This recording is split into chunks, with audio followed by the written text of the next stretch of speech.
Hello welcome you all to अफवाह। अभी हम 2023 जीएसआई प्रीलिम्स में पेपर 2 यानी कि केमिस्ट्री क्वेश्चन पेपर में जो 120 क्वेश्चंस आए थे उनमें से 40 क्वेश्चंस फ्रॉम इनऑर्गेनिक पोर्शन ये आज हम सॉल्व करेंगे। इसके पहले मैंने 40 questions from organic with detail explanation solve करवा दिया था, मैं लिंक दे दूंगा, आप देख लीजिएगा। आज हम इनऑर्गेनिक पोर्शन सॉल्व करेंगे। फर्स्ट क्वेश्चन में क्या पूछा गया है, consider the following diagram regarding radial distribution function for 2s and 2p orbitals, जिसके रिगार्डिंग 4 स्टेटमेंट हमको दिया गया है ए बी सी डी। आपको बताना है कि कौन सा स्टेटमेंट राइट है, करेक्ट है।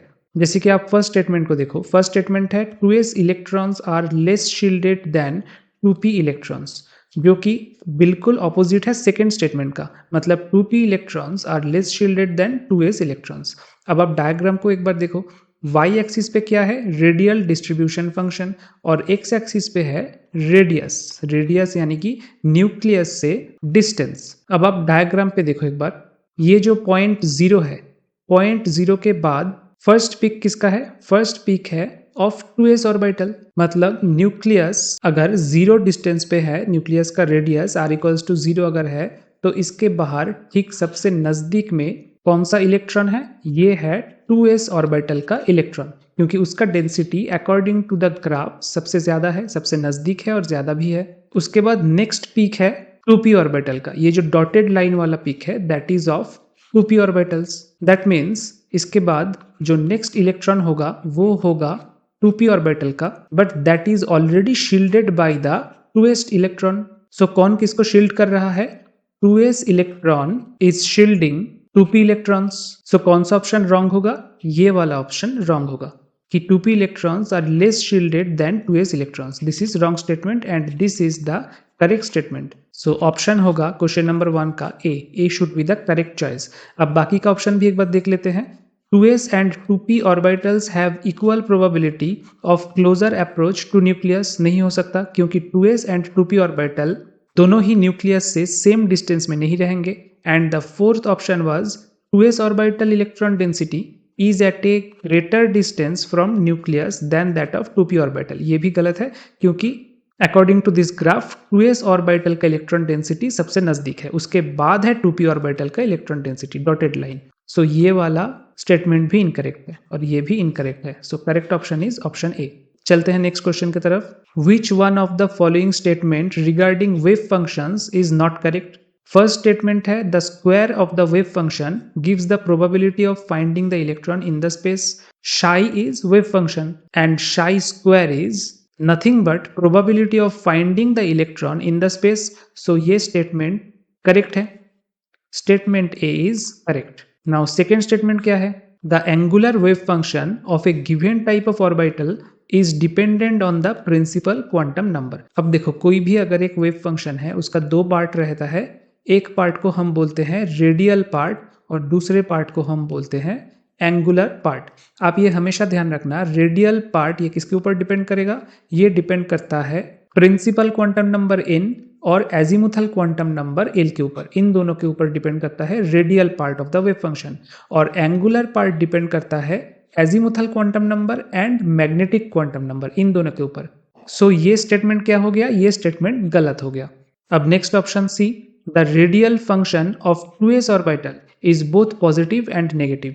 अगर आप 2s ऑर्बिटल के रेडियल फंक्शन ड्रॉ करोगे ऐसे, यहाँ पे है शाई वेव फंक्शन और ये है न्यूक्लियस से डिस्टेंस, तो आपको ऐसा एक ग्राफ मिलेगा। मतलब ऊपर पॉजिटिव में भी 2s ऑर्बिटल का वेव फंक्शन है और नीचे नेगेटिव में भी 2s ऑर्बिटल का वेव फंक्शन है। सो अकॉर्डिंग टू दैट ये स्टेटमेंट बिल्कुल करेक्ट है। अब देखो, ये फिगर मतलब 2s ऑर्बिटल का वेव फंक्शन कैसा होगा ये याद रखना पॉसिबल नहीं है। मतलब आपने अगर 2s का याद भी रख लिया तो फिर 1s का या फिर 2p का या फिर 3d का, इन सब का वेव फंक्शन बहुत अलग अलग टाइप का होता है।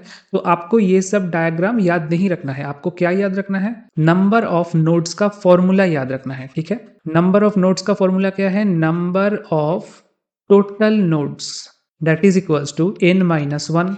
n क्या है, प्रिंसिपल क्वांटम नंबर। अब नंबर ऑफ एंगुलर नोड्स ये कितना होगा, ये जो साइन है hash, this is nothing but number of, number of को हम हैश से डिनोट करते हैं। So number of angular nodes कितना होगा, l।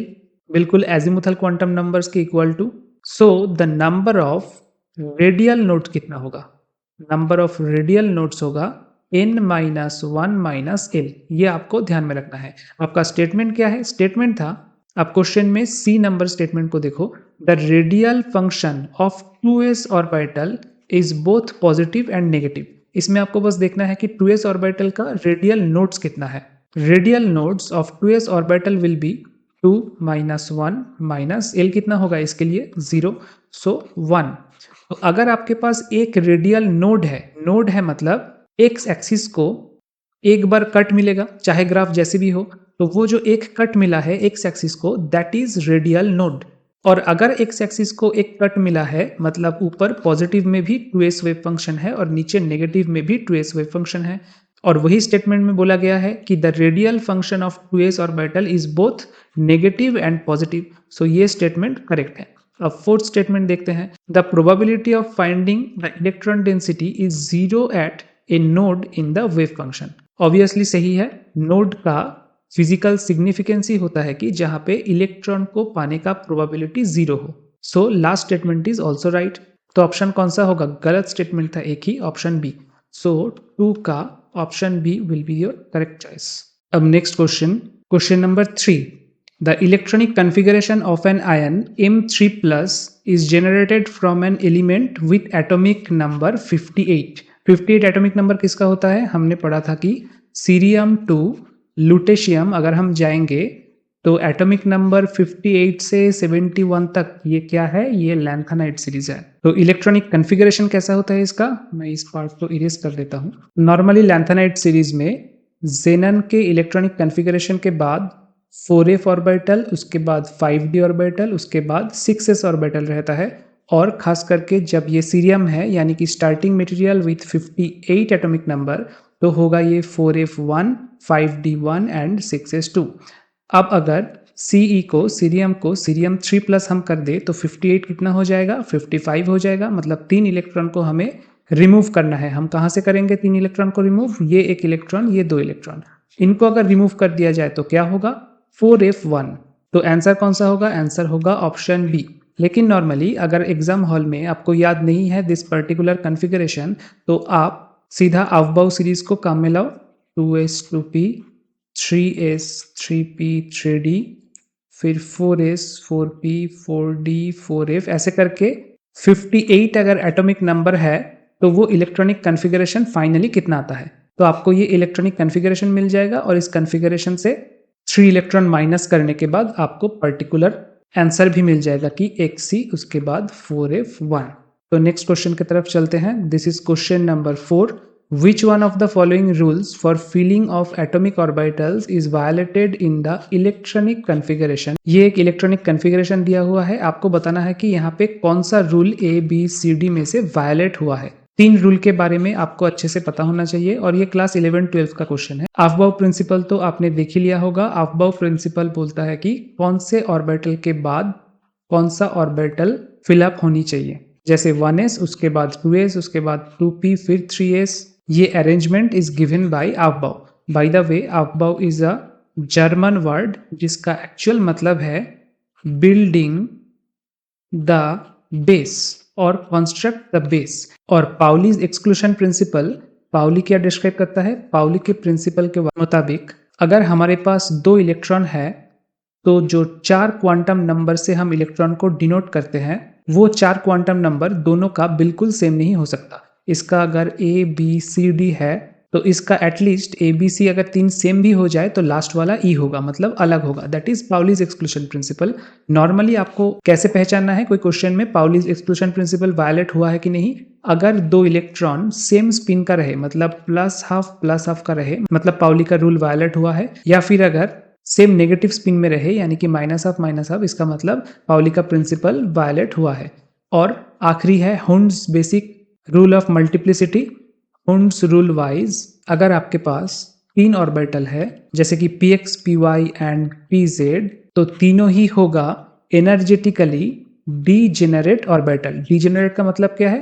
हैविंग सेम एनर्जी और हैविंग सिमिलर एनर्जी लेवल। मतलब फर्स्ट इलेक्ट्रॉन को अगर आप px में रखोगे तो सेकेंड इलेक्ट्रॉन और third electron P Y and P Z में रखने के बाद ही आप फोर्थ इलेक्ट्रॉन को वापस पी एक्स में रख सकते हो। आप कभी ऐसे नहीं कर सकते कि पहले ही 2 इलेक्ट्रॉन को पी एक्स में रख दिए। पहले आपको ऑल द डिजेनरेट ऑर्बिटल्स को इक्वली फिलअप करना पड़ेगा। तो आप देखो कौन सा वाला प्रिंसिपल वायलेट हुआ है यहाँ पे। According to the question 1s2 हमारा इलेक्ट्रॉनिक कन्फिग्रेशन जो है 1s2, फिर 2s2, यहाँ तक तो ठीक था। उसके बाद 2px2, फिर 2py1, ये गलत है। 2px में एक साथ 2 इलेक्ट्रॉन नहीं रहेगा, पहले py भरेगा, उसके बाद 2pz फिलअप होगा, उसके बाद ही 2px में दूसरा इलेक्ट्रॉन आ सकता है। So this is the violation of wounds multiplicity rule.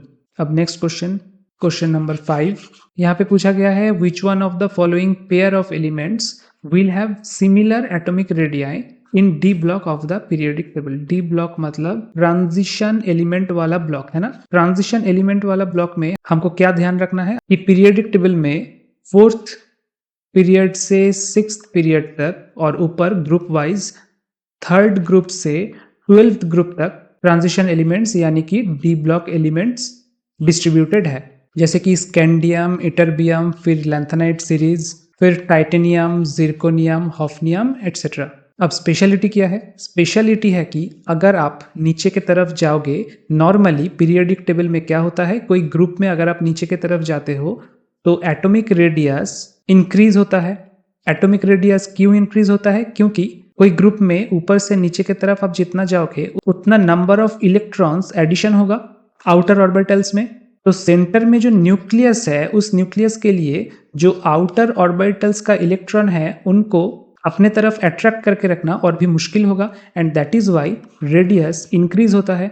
But the speciality of D block is, यहाँ पे जब आप ऊपर से नीचे तक जाओगे तो इलेक्ट्रॉन्स तो मोर एंड मोर नंबर में ऐड होगा आपके आउटर शेल्स एंड ऑर्बिटल्स में, लेकिन उसी के साथ इंट्रोड्यूस क्या होगा? D orbital and F orbital. अब शील्डिंग कैपेसिटी एस ऑर्बिटल का सबसे ज्यादा, फिर पी का, फिर डी का एंड फिर एफ का। डी एंड एफ ऑर्बिटल का शील्डिंग कैपेसिटी बहुत कम होने के वजह से क्या होगा? मान लीजिए कि यहाँ पे डी ऑर्बिटल है और यहाँ पे एफ ऑर्बिटल है, तो इसके बाहर जो इलेक्ट्रॉन्स होगा those will be not at all shielded. D and F orbital की पुअर शील्डिंग कैपेसिटी के वजह से ये जो अट्रैक्शन है towards nucleus that will be more and more, ये अट्रैक्शन इंक्रीज होगा। और इसी वजह से ट्रांजिशन सीरीज के ग्रुप में नीचे आप जितना जाओगे 5th एंड 6th सीरीज में जितना एटॉमिक रेडियस इंक्रीज होना चाहिए था उतना नहीं इंक्रीज होगा, बहुत कम इंक्रीज होगा। मतलब 5th सीरीज में जितना रेडियस था 6th सीरीज में भी एटॉमिक रेडियस लगभग उतना ही देखने को मिलेगा, which is called nothing but lanthanide contraction. और इसी वजह से जिरकोनियम एंड हॉफनियम जो कि टाइटेनियम के सीरीज के 5th एंड 6th एलिमेंट है, उन दोनों का एटॉमिक रेडियस लगभग सेम होगा। So answer will be option C. Now next question पूछा गया है कि number of unpaired electrons in the ground state of lutetium 3+। Atomic number भी दिया हुआ है 71। 71 किसका? लुटेशियम के ग्राउंड स्टेट का। सो लुटेशियम 3+ का कितना होगा? Obviously 68 electron. तो अगर आपको याद है सीरियम का कितना था? सीरियम का electronic configuration was this 4f 5d 6s, यहाँ पे 1, यहाँ पे 1, यहाँ पे 2। और लुटेशियम लास्ट एलिमेंट है लैंथेनाइट सीरीज का, सो उसका इलेक्ट्रॉनिक कन्फिगरेशन होगा नथिंग बट 4f का कितना लिमिट है? 4f का लिमिट है 1 to 14। So 4f 14, 5d1, 6s 2। अब आप बताओ यहाँ पे अगर 71 इलेक्ट्रॉन है और लुथेनियम 3+ में अगर 68 इलेक्ट्रॉन है तो हमें 3 इलेक्ट्रॉन को रिमूव करना पड़ेगा। आप कहाँ से करोगे? इन 3 इलेक्ट्रॉन को आप रिमूव कर दो, तो बाकी क्या रहा? 4f14। 4f14 मतलब 4f ऑर्बिटल का जो 7 कंपार्टमेंट है वो कंप्लीटली फिल्ड अप है with 14 electrons. So number of unpaired electrons क्या होगा? 0। So option will be option A. Question number 7, the electronic configuration of the outermost shell of all noble gases are NH2 NP6 except क्या होगा? obviously helium, क्योंकि इसका क्या होता है? 1s2। Question number 8, ये हमने बहुत बार देखा है, बहुत इंपॉर्टेंट क्वेश्चन है, फिजिकल केमिस्ट्री में भी यहाँ से क्वेश्चन आ सकता है। अल्कली मेटल को अगर आप प्योर लिक्विड एमोनिया में डिजोल्व करोगे, प्योर लिक्विड एमोनिया मतलब जहाँ पे कोई भी H2O नहीं है, तो आपको क्या दिखाई देगा? डीप ब्लू कलर दिखाई देगा। और उसका रीजन क्या है? क्योंकि एल्कली मेटल हमेशा इलेक्ट्रोपॉजिटिव नेचर का है, मतलब वो Mn plus plus n electron ये फॉर्म करके रहना चाहता है। अब ये जो n इलेक्ट्रॉन है, those n electrons will be ammoniated in the liquid ammonia and this forms deep blue color। और अगर इसमें आप और भी ज़्यादा मेटल आयंस को डिपॉजिट करोगे, मेटल आयंस नहीं, मेटल को, अल्कली मेटल को और भी डिपॉजिट करोगे, तो फाइनली आपको क्या देखने को मिलेगा? एक ब्रोंज कलर का सोल्यूशन। ब्रोंज कलर का सोल्यूशन देखने को मिलेगा, क्योंकि क्या होता है, जब आप और भी ज़्यादा मेटल को डिपॉजिट करोगे तो वो भी Mn प्लस फॉर्म में रहेगा बाय रिमूविंग n इलेक्ट्रॉन। अब आप देखो सोल्यूशन में नंबर ऑफ एमोनिया मॉलिक्यूल तो सेम है। अब एमोनिया मॉलिक्यूल्स ऑलरेडी कुछ इलेक्ट्रॉन को ट्रैप कर चुका है, जिसके लिए हमारा ये डीप ब्लू कलर आया है। अब अभी का जो एक्स्ट्रा ये इलेक्ट्रॉन्स है, n नंबर ऑफ इलेक्ट्रॉन्स, उसको ट्रैप करने के लिए लिक्विड एमोनिया का अमाउंट कम पड़ जाएगा and that is why those free electrons will give this bronze colour solution with a metallic lustre. ठीक है, तो आंसर कौन सा होगा? आंसर होगा option B, generation of ammoniated electrons in solution. Next question, which one of the following represents the correct order of ionic radii among? अगर एक normal nuclei है, वो अपने सभी शेल के इलेक्ट्रॉन को including the outer most shells electron एक particular force से अपने तरफ अट्रैक्ट करके रखेगा। अब यही न्यूक्लियाई अगर पॉजिटिव न्यूक्लियाई में कन्वर्ट हो जाए, ठीक है, पॉजिटिव न्यूक्लियाई में कन्वर्ट होने के लिए क्या करना पड़ेगा? इसको एक इलेक्ट्रॉन छोड़ना पड़ेगा। सो ये आउटर मोस्ट ऑर्बिटल का जो इलेक्ट्रॉन है, इसको अगर ये छोड़ दिया तो इसका साइज ऑलरेडी कम हो जाएगा, क्योंकि बाकी के इलेक्ट्रॉन को ये और ज्यादा फोर्स से अपने तरफ अट्रैक्ट करके रख पाएगा। But on the other hand, अगर ये न्यूट्रल न्यूक्लियाई एक इलेक्ट्रॉन को गेन करता है, मतलब ये नेगेटिव न्यूक्लियाई बन जाता है, एक इलेक्ट्रॉन को गेन करता है, तो क्या होगा? ऑलरेडी जहां तक इलेक्ट्रॉन था उसके बाहर भी और एक इलेक्ट्रॉन आएगा एंड दैट इज वाई इस आउटर मोस्ट ऑर्बिटल के इलेक्ट्रॉन को अट्रैक्ट करने का पावर भी इसका कम हो जाएगा और टोटल आयनिक रेडियाई भी इंक्रीज करेगा। तो इस टाइप के क्वेश्चन में आप क्या देखोगे? जो हाईएस्ट नेगेटिव चार्ज है उसका रेडियस सबसे ज्यादा होगा, बीच में रहेगा न्यूट्रल और आखिरी में रहेगा जिसका पॉजिटिव चार्ज है, उसका आयनिक रेडियस सबसे छोटा होगा। ऐसा सिर्फ है ऑप्शन डी। ऑप्शन डी में हाईएस्ट नेगेटिव वाला जो न्यूक्लियर है उसका आयनिक रेडियस सबसे बड़ा और हाईएस्ट पॉजिटिव चार्ज वाला जो न्यूक्लियर है उसका रेडियस सबसे छोटा दिखाया गया है। So this will be your correct answer. अब नेक्स्ट क्वेश्चन नंबर 10 में हमको पूछा गया है इफेक्टिव न्यूक्लियर चार्ज कितना होगा फॉर O2 माइनस आयन। इसके लिए आपको स्लेटर रूल का जो प्रिंसिपल है वो आपको जानना पड़ेगा। अकॉर्डिंग टू स्लेटर रूल, आपका जो Z इफेक्टिव होता है that is lower than actual atomic number and this is shielding constant. इसको कहा जाता है शील्डिंग कांस्टेंट। अब शील्डिंग कांस्टेंट निकालने का तरीका क्या है? उसके लिए सबसे पहले आपको इलेक्ट्रॉनिक कॉन्फ़िगरेशन ड्रॉ करना होगा और इलेक्ट्रॉनिक कॉन्फ़िगरेशन ड्रॉ करने के वक्त इलेक्ट्रॉन को आप ऐसे अरेंज कर सकते हैं इनटू दिस ग्रुप्स, 1s, उसके बाद 2s 2p, उसके बाद 3s 3p, उसके बाद 3d, उसके बाद 4s 4p। यहाँ पे आप एक चीज नोटिस कीजिए कि 1s के बाद सब s और p ग्रुप एक साथ रहेगा, जैसे 2s 2p, 3s 3p, 4s 4p, लेकिन जो d एंड f ग्रुप है वो अलग अलग रहेंगे। जैसे इसके बाद 4d हो गया, उसके बाद 4f हो गया, ये सब अलग अलग रहेगा। अलग ग्रुपों में डिवाइड करने का रीजन क्या है? क्योंकि पर्टिकुलरली जिस इलेक्ट्रॉन के लिए हमें s यानी कि शील्डिंग कांस्टेंट डिटरमाइन करना है, वो इलेक्ट्रॉन कौन से ग्रुप में बिलोंग कर रहा है वो जानना हमारे लिए जरूरी है। मेनली 3 रूल्स है। फर्स्ट इज, जिस इलेक्ट्रॉन के लिए हम स्लेटर रूल को कंसीडर कर रहे हैं उस इलेक्ट्रॉन के राइट हैंड साइड में RHS में जितने भी इलेक्ट्रॉन होगा उसका कंट्रीब्यूशन टुवर्ड्स शील्डिंग कांस्टेंट हम कितना मानेंगे? 0 मानेंगे। कंसीडर्ड इलेक्ट्रॉन के राइट हैंड साइड में जितना भी इलेक्ट्रॉन रहेगा उसका कंट्रीब्यूशन होगा 0 टुवर्ड्स शील्डिंग कांस्टेंट। दूसरा रूल है कि जो इलेक्ट्रॉन को हम कंसीडर कर रहे हैं उसको छोड़ के बाकी electron in that same group will contribute either 0.30 और 0.35। उसका खुद का कोई कंट्रीब्यूशन नहीं होगा। जिस इलेक्ट्रॉन को हम कंसीडर कर रहे हैं इसका खुद का कंट्रीब्यूशन नहीं होगा, लेकिन इसको छोड़ के बाकी इलेक्ट्रॉन उसी ग्रुप में उनका कंट्रीब्यूशन होगा 0.30 अगर ग्रुप का नाम है 1s।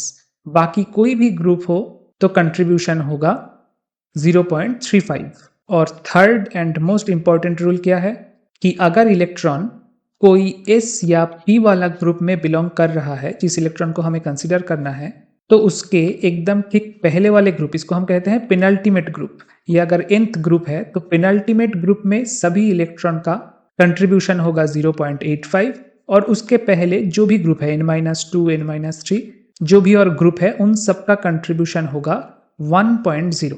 लेकिन अगर कंसिडरेबल इलेक्ट्रॉन बिलोंग कर रहा है या तो फिर डी ग्रुप में या तो फिर एफ ग्रुप में, तो उसके पहले का n-1 से लेके चालू करके n-2 n-3 जितना भी ग्रुप है उन सब का कंट्रीब्यूशन होगा 1.0। अब इन रूल्स को अप्लाई करेंगे हम for this particular question. Question में क्या आयन है? क्वेश्चन में हमारे पास कंसिडरेबल आयन है O2-। इसके पेरीफेरी में आप समझो कि इसके पेरीफेरी में आपको इफेक्टिव न्यूक्लियर चार्ज कैलकुलेट करना है। नॉर्मल अगर न्यूट्रल ऑक्सीजन एटम होता तो उसका इलेक्ट्रॉनिक कॉन्फ़िगरेशन कितना है? 1s2 2s2 2p4। अब O2- में जो एक्स्ट्रा 2 इलेक्ट्रॉन है वो कहाँ पे आएंगे? 1s2 2s2 2p6। ये हो जाएगा उसका इलेक्ट्रॉनिक कॉन्फ़िगरेशन। अब पेरीफेरी में कोई भी आपको आयन दिया जाए, चाहे वो पॉजिटिव हो या नेगेटिव हो, उसके पेरीफेरी मतलब सब इलेक्ट्रॉन खत्म हो जाने के बाद जो ऑर्बिटल रहेगा वहां पे चार्ज कितना रहेगा, Z इफेक्टिव वहां पे कितना रहेगा, एंड दैट मीन्स आपको सभी इलेक्ट्रॉन को, यहाँ पे 8 इलेक्ट्रॉन है टोटल, सॉरी यहाँ पे टोटल 10 इलेक्ट्रॉन है, तो टोटल 10 इलेक्ट्रॉन को ही आपको कंसीडर करना पड़ेगा। तो आप कैसे करोगे? सबसे पहले तो शील्डिंग कांस्टेंट हमको निकालना पड़ेगा। पहले आप सजा लीजिए इस 10 इलेक्ट्रॉन को 1s ग्रुप में, फिर 2s 2p ग्रुप में। 1s ग्रुप में कितना इलेक्ट्रॉन है? 2 इलेक्ट्रॉन है। 2s 2p ग्रुप में है टोटल 6 और 2 8 इलेक्ट्रॉन है। तो फॉर दिस ग्रुप कंट्रीब्यूशन कितना होगा? s और p ग्रुप में है ये, सो 0.35 अकॉर्डिंग टू रूल। अगर 1s ग्रुप में वो नहीं है, अदर ग्रुप में है, तो कंट्रीब्यूशन कितना होता है? 0.35। तो 8 इंटू 0.35। यहाँ पे आप एक क्वेश्चन कर सकते हो कि जिस ग्रुप के इलेक्ट्रॉन को हम कंसीडर कर रहे हैं उसका खुद का कोई कंट्रीब्यूशन नहीं होता, मतलब यहाँ पे हम 8 इलेक्ट्रॉन के जगह क्यों 7 इलेक्ट्रॉन को नहीं कंसीडर किए? उसका आंसर ये है कि आपको पेरीफेरी में चार्ज कितना होगा, इफेक्टिव न्यूक्लियर चार्ज कितना होगा, वो कैलकुलेट करने के लिए कहा गया है। सो पेरीफेरी में नंबर ऑफ इलेक्ट्रॉन कितना है? नंबर ऑफ इलेक्ट्रॉन है 0। तो यहाँ पे आपको 8 - 0 यानी कि टोटल 8 इलेक्ट्रॉन के कंट्रीब्यूशन को ही कंसीडर करना पड़ेगा। अब उसके बाद नेक्स्ट रूल, ये क्या है? 1s क्या है? ये अगर nth है, n मतलब 2, तो ये हो गया n-1th शेल। n-1 के लिए रूल क्या था कि अगर n sp हो, अगर nth शेल sp हो तो n-1 में हर एक इलेक्ट्रॉन 0.85 कंट्रीब्यूट करेगा। तो यहाँ पे भी आप कितना करोगे कंट्रीब्यूट? हर एक इलेक्ट्रॉन के लिए 0.85। अब इन दोनों को आप प्लस कर दो, आपका शील्डिंग कांस्टेंट निकल जाएगा। सो ये आएगा 1.70 प्लस 2.8, सो दिस इज 4.5। बहुत बार यही ऑप्शन में रहता है और स्टूडेंट्स इसको टिक करके चले आते हैं, जबकि दिस इज रॉन्ग। आपको फाइनली कहाँ तक पहुंचना पड़ेगा? Z इफेक्टिव तक, इफेक्टिव न्यूक्लियर चार्ज तक। उसके लिए Z से इसको सब्सट्रैक्ट करना पड़ेगा, तभी आपका एक्चुअल आंसर आएगा। Z कितना है? एक्चुअल एटॉमिक नंबर 8 है, माइनस शील्डिंग कांस्टेंट है 4.5, सो आंसर विल बी 3.50। मतलब ऑप्शन बी, ये देखो 3.50 कहाँ पे है? ऑप्शन बी में है, so B will be the correct choice. Next question, consider the following statement. Consider the following statements regarding electron affinity. Electron affinity of fluorine is lower than that of chlorine और electron affinity of nitrogen is higher than that of phosphorus. तो आपको compare करना होगा किसको? Electron affinity को। एक बार nitrogen और phosphorus के बीच में और एक बार फ्लोरीन और क्लोरीन के बीच में। Nitrogen, phosphorus, arsenic, antimony, bismuth, ये कौन से ग्रुप का है? ये है ग्रुप 15 में। और उसके बाद ग्रुप 17 में क्या है? फ्लोरीन, क्लोरीन, ब्रोमीन, आयोडीन और एस्टाटिन। अब देखो कोई भी ग्रुप के ऊपर से जब नीचे तक आप जाओगे तो क्या होता है? साइज बड़ा होता है एंड इलेक्ट्रोनेगेटिविटी डिक्रीज करता है नीचे आप जब जाओगे कोई भी ग्रुप का। The difference between electronegativity and electron affinity ये है कि electronegativity is just a tendency, इसका कोई पर्टिकुलर यूनिट नहीं होता है, इसको बस आप पाउलिंग स्केल में या मुलिकन स्केल में डिस्क्राइब करते हो। ये एक तरीके का टेंडेंसी है कि इलेक्ट्रॉन को कोई भी एटम अपने तरफ कितना अट्रैक्ट करके रख सकता है, that is electronegativity. But whereas electron affinity क्या है? Electron affinity is a particular quantity जिसको आप किलो जूल पर मोल से डिस्क्राइब कर सकते हो। इलेक्ट्रॉन एफिनिटी मतलब कोई एक फ्री गैसियस एटम है, suppose m is a free gaseous atom, उसके आउटर मोस्ट ऑर्बिटल में एक इलेक्ट्रॉन ऐड करके उसको m minus in gaseous state बनाने के लिए कितना एनर्जी चेंज होगा, डेल्टा एच कितना होगा।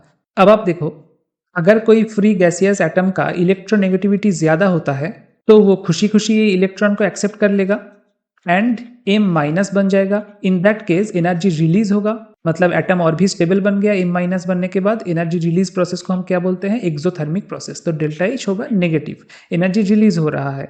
लेकिन अगर किसी फ्री गैसियस एटम का इलेक्ट्रोनेगेटिविटी कम हो तो वो m माइनस बनना नहीं चाहेगा, तब हमें बाहर से एनर्जी देना पड़ेगा, दैट इज एंडोथर्मिक प्रोसेस, नहीं तो ये प्रोसेस ऑकर नहीं करेगा।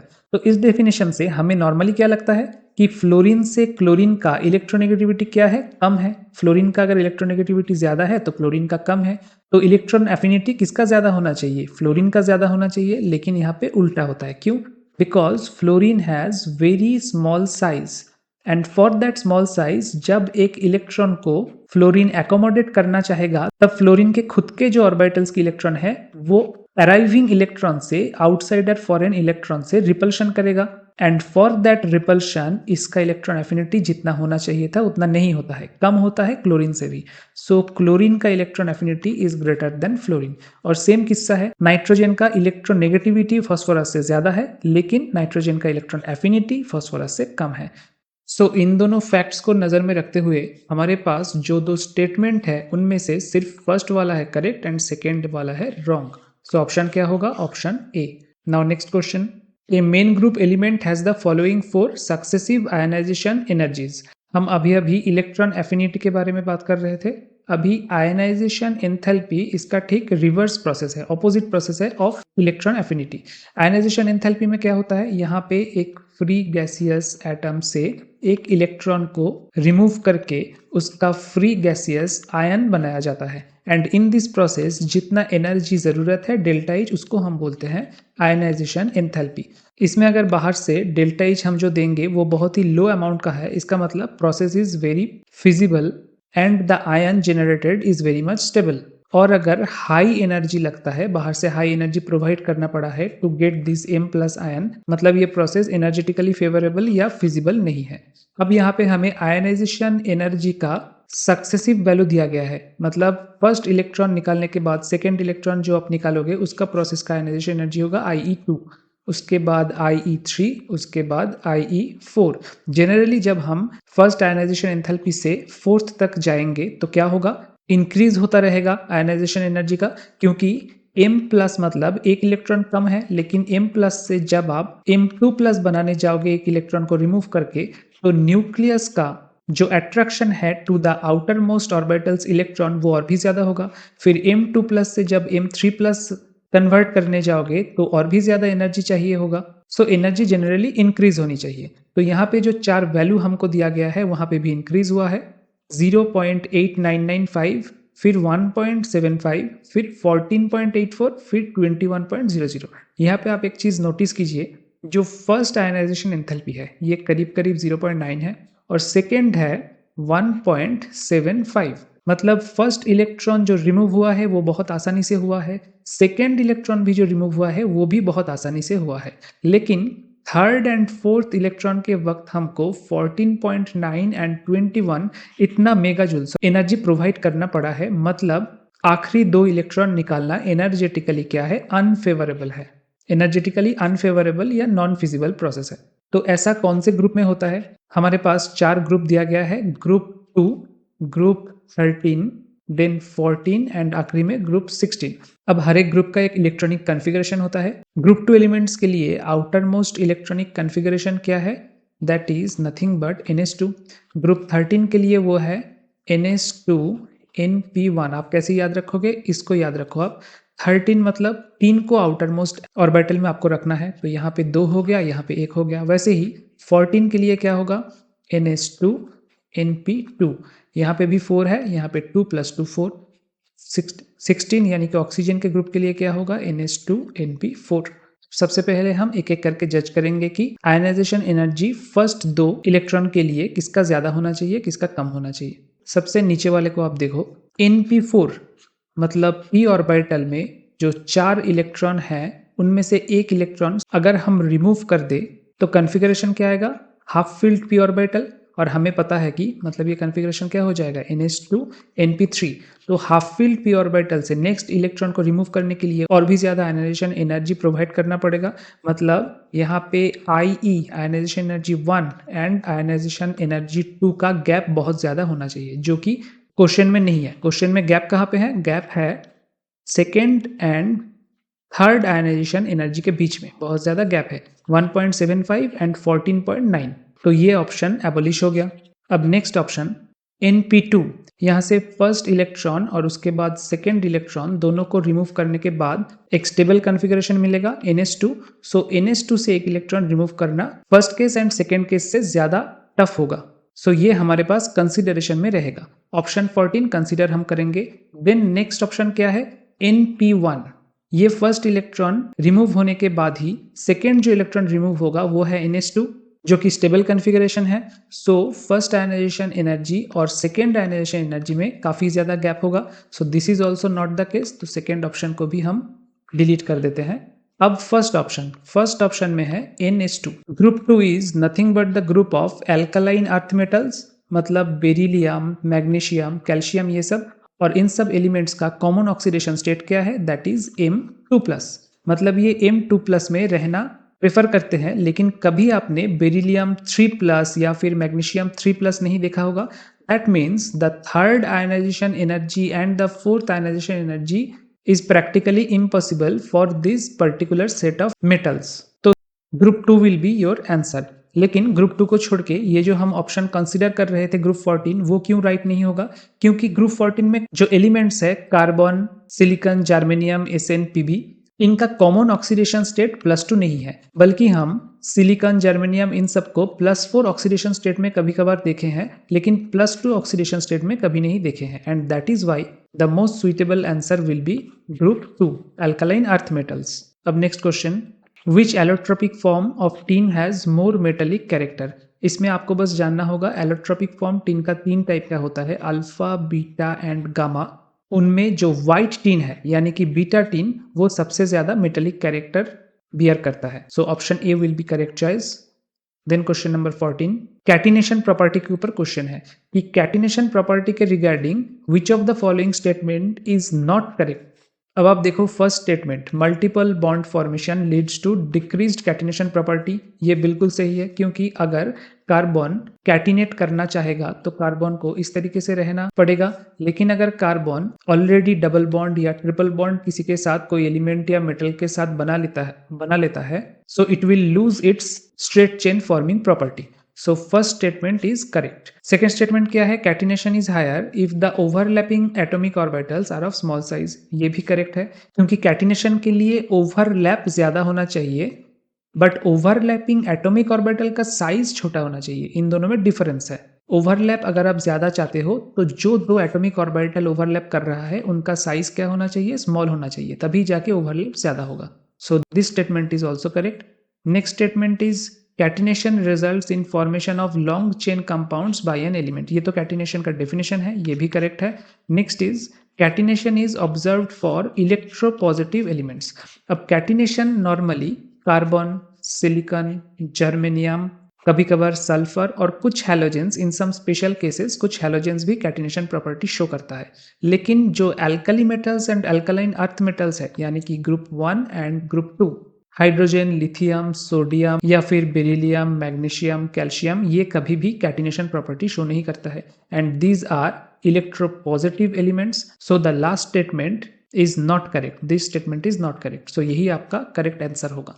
नेक्स्ट क्वेश्चन, क्वेश्चन नंबर 15, यहाँ पे क्या पूछा गया है, liquid ammonia as a solvent dissolves all alkali metals by solvating metal ions and electrons. However, NH3 itself is not reduced by the solvated electrons present in the solution. अब देखिए NH3 में nitrogen का oxidation state कितना है, hydrogen का obviously +1 है, 3 hydrogen है मतलब +3, सो नाइट्रोजन का ऑक्सीडेशन स्टेट है -3। नाइट्रोजन में कितने इलेक्ट्रॉन है, नाइट्रोजन में in ground state there are 7 electrons, और उन 7 इलेक्ट्रॉन्स को हम कैसे डिस्ट्रीब्यूट कर सकते हैं, 1s2, 2s2 एंड 2p3। ये है 2s, ये है 2p. So this is the outermost orbital configuration of nitrogen in ground state. अब in case of ammonia in 3- state में नाइट्रोजन रहता है. मतलब क्या, मतलब ये जो 3 ऑर्बिटल है, इन 3 ऑर्बिटल में एक एक एक्स्ट्रा इलेक्ट्रॉन एकोमोडेट हुआ है. एंड आफ्टर दैट ये एकोमोडेशन होने के बाद ये जो 2s एंड 3p ऑर्बिटल है ये कंप्लीटली फुलफिल्ड है. 2p6 यहाँ पे हो गया है और यहाँ पे ऑलरेडी 2s2 था. इसके बाद नाइट्रोजन और कोई एक्स्ट्रा इलेक्ट्रॉन को एकोमोडेट कर सकता है क्या? नहीं कर सकता है. और एक्स्ट्रा इलेक्ट्रॉन को गेन करना, गेन ऑफ इलेक्ट्रॉन, यही है रिडक्शन. रिडक्शन का डेफिनेशन ही है gain of electron. And that is why liquid ammonia itself is not reduced by the solvated electrons. तो ऑप्शन कौन सा होगा? Option C. Nitrogen atom in ammonia is already in lowest possible oxidation state. Nitrogen का highest possible oxidation state क्या है? That is +5 और lowest है -3. अब क्वेश्चन नंबर 16 एक मेमोरी बेस्ड क्वेश्चन है. इसके लिए आपको फास्फोरस के जितने भी ऑक्सो एसिड्स है उनका नाम एंड स्ट्रक्चर याद रखना पड़ेगा. फॉस्फोरिक एसिड क्या है? H3PO4. अब पायरो, कोई भी एसिड के पहले अगर आपको पायरो ये वर्ड मिलता है तो आप क्या करोगे? उसको 2 से मल्टीप्लाई करने के बाद जो फॉर्मूला आएगा यानी कि H6P2O8, यहाँ से एक वाटर मॉलिक्यूल आप निकाल दोगे. क्योंकि एक्चुअल में पायरो का मतलब ही होता है in presence of temperature, in presence of high temperature जब 2 ऑर्थोफॉस्फोरिक मॉलिक्यूल असेंबल होता है तो 1 मॉलिक्यूल वाटर रिमूव हो जाता है एंड वी गेट H4P2O7. ये है पायरोफॉस्फोरिक एसिड का फॉर्मूला. इसको आप रिप्रेजेंट कैसे करोगे? OH P double bond O. Pyro मतलब एक POP बॉन्ड रहेगा, यहाँ पे डबल बॉन्ड O, बाकी OH, यहाँ पे भी एक OH. ये है pyrophosphoric acid. Next is orthophosphorous acid.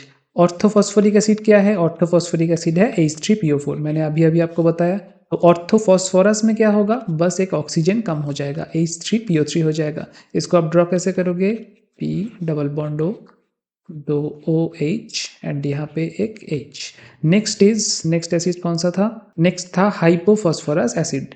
Hypo मतलब और एक ऑक्सीजन कम. नॉर्मल फॉस्फोरस एसिड में जितना ऑक्सीजन था हाइपो में रहेगा H3PO2, एक ऑक्सीजन कम. इसको हम कैसे रिप्रेजेंट करेंगे? डबल बॉन्ड O, फिर H, यहाँ पे OH, फिर और एक H, एक ऑक्सीजन कम हो गया. अब ये 3 स्ट्रक्चर तो हमें मिल गए. ये है हाइपोफॉस्फोरस, ये है orthophosphorus and this is pyrophosphoric. अब पूछा क्या गया है क्वेश्चन में? The basicity of this 3 acids. Basicity क्या होगा? बेसिसिटी का मतलब क्या है कि आप कोई रिएक्शन में कितना H+ आयन डोनेट कर सकते हैं. अब H+ आयन डोनेट कहाँ से होगा? डायरेक्ट अगर फॉस्फोरस के साथ H का कोई बॉन्ड रहे, वो बॉन्ड ब्रेक करना बहुत ही ज्यादा मुश्किल है. सो ब्रेक होगा कहाँ से? POH बॉन्ड ब्रेक होके एक हाइड्रोजन एज H+ निकल सकता है and that will be the basicity. Basicity क्या है फिर? ऑर्थोफॉस्फोरिक एसिड के लिए, सॉरी पायरोफॉस्फोरिक एसिड के लिए बेसिसिटी है 1, 2, 3, 4. ये हो गया 4. फिर नेक्स्ट है फॉस्फोरस एसिड. यहाँ पे बेसिसिटी है 1, 2 एंड आखिरी में फॉर हाइपोफॉस्फोरस एसिड यहाँ पे बस एक ही बेसिसिटी है 1. तो ऑप्शन में हमें ढूंढना है 4 to 1. कौन सा ऑप्शन में मिलेगा? ऑप्शन 1 है 4 to 1. This will be your correct answer. Now in the next question, group 16 के बारे में कुछ स्टेटमेंट दिया गया है. ग्रुप 16 कौन सा ग्रुप है? Group 16 is of oxygen group. Oxygen, sulphur, selenium, tellurium and polonium. Group 16 का नॉर्मल आउटर मोस्ट शेल का इलेक्ट्रॉनिक कॉन्फ़िगरेशन क्या होता है? NH2NP4. अब आप एक चीज बताओ कि ऑक्सीजन और सल्फर में डिफरेंस क्या है? ऑक्सीजन का आउटर मोस्ट शेल का कॉन्फ़िगरेशन होगा एग्जैक्टली 2s2 2p4, लेकिन सल्फर में क्या होगा? 3s2 3p4. जब भी प्रिंसिपल क्वांटम नंबर n = 3 हो रहा है उसका मतलब d orbital has been introduced. मतलब यहाँ पे आपके पास 3d ऑर्बिटल भी प्रेजेंट है. कहाँ पे? सल्फर के पास. एंड इसीलिए sulphur can form most number of oxo acids than other elements in this particular group. वही है फर्स्ट स्टेटमेंट कि oxo acids of sulphur are more numerous than other elements of group 16. यहाँ पे आपको question करना चाहिए. Question क्या?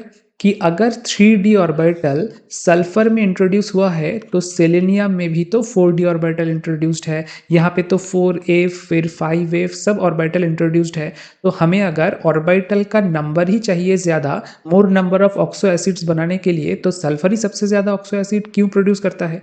इसका आंसर होगा कि सल्फर का जो ऑर्बिटल साइज है दैट इज ऑप्टिमम। ठीक है, ऑक्सो एसिड्स बनाने के लिए जो बॉन्ड फॉर्मेशन चाहिए ऑक्सीजन एंड सल्फर के बीच में, वो बॉन्ड फॉर्मेशन तभी सक्सेसफुल होगा जब दो ऑर्बिटल का साइज कंपेरेबल होगा। ऑक्सीजन का ऑर्बिटल का साइज एंड सल्फर का ऑर्बिटल का साइज बोथ आर कंपेरेबल और optimum to make a successful bond. But in case of other higher members of this group जैसे कि सेलेनियम, टेलुरियम, पोलोनियम, यहाँ पे ऑर्बिटल का साइज इतना बड़ा हो जाता है कि वो ऑक्सीजन के जो ऑर्बिटल है उसके साथ बॉन्ड सही से नहीं बना पाते हैं, and that is why oxygen tellurium bond या फिर ऑक्सीजन पोलोनियम बॉन्ड ये उतना सक्सेसफुल नहीं होता है। तो फर्स्ट स्टेटमेंट करेक्ट है। अब नेक्स्ट स्टेटमेंट हम देखते हैं। Statement number 2 is sulphur forms most stable d pi p pi bonds with oxygen. इसका भी सेम रीजन है, ये भी करेक्ट स्टेटमेंट है। पहला स्टेटमेंट भी करेक्ट, सेकंड स्टेटमेंट भी correct. Now third statement, inert pair effect becomes dominant for heavier members of this group. मैंने आपको अभी अभी बताया, आप हेवियर मेंबर को देखो। हेवियर मेंबर मतलब टेलुरियम, पोलोनियम, इन दोनों में 4f orbital and 5f orbital, इन दोनों का इंट्रोडक्शन हुआ है। अब आपको पता है कि S greater than P greater than D greater than F, ये क्या है? ये है shielding capacity of N orbital. किसको शील्ड करने का कैपेसिटी? न्यूक्लियस के जो अट्रैक्शन फोर्स है उससे आउटर मोस्ट ऑर्बिटल का जो इलेक्ट्रॉन है उसको शील्ड करने का कैपेसिटी। वो कैपेसिटी सबसे ज्यादा है S ऑर्बिटल का, फिर P ऑर्बिटल का। D का और F का शील्डिंग कैपेसिटी बहुत ही ज्यादा नेग्लिजिबल है।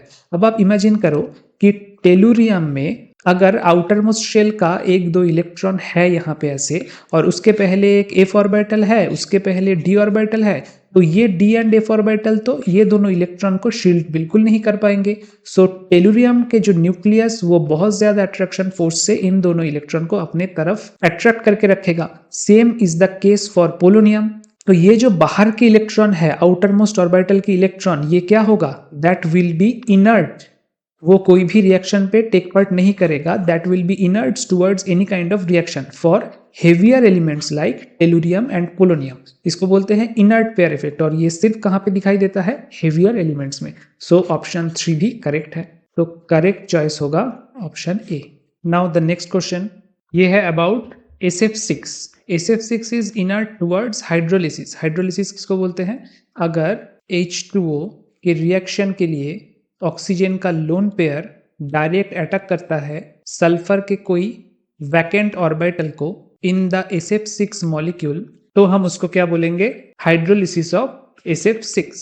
जनरली ये इनर्ट क्यों है?